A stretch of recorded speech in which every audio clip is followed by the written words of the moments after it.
ქართველი მაყურებელი წისქვილის თეატრში ნახავს არაჩვეულებრივ კლასიკად ქცეულ ლეგენდარულ პირველ ქართულ მიუზიკლს. 1973 წელს, როცა ეს ფილმი გამოვიდა ეკრანებზე, ქართულმა მაყურებელმა ალბათ იმიტომ შეიყვარა მაშინვე, რომ იყო საოცრად ცოცხალი და თითოეული ფრაზა იყო ძალიან დასამახსოვრებელი. ცოტა ლეიტენანტ არია.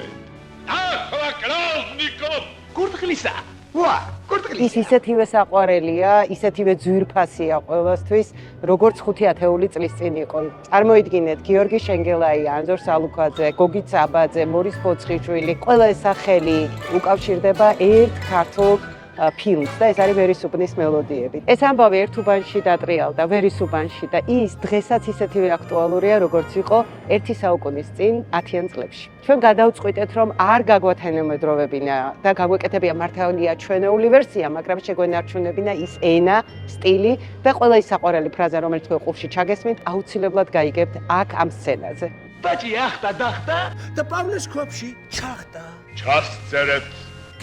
გეორგოვი. კურკი ბევრნაირია. არის კურკი თუმნიანი, არის სამთუმნიანი. აი ახლა გეორგას რო კურკია გო. ხალხისთვის საყვარელი ეს მიუზიკლი 5 ათეული წლის შემდეგ სწორედ ამ თეატრში გაცოცხლდება.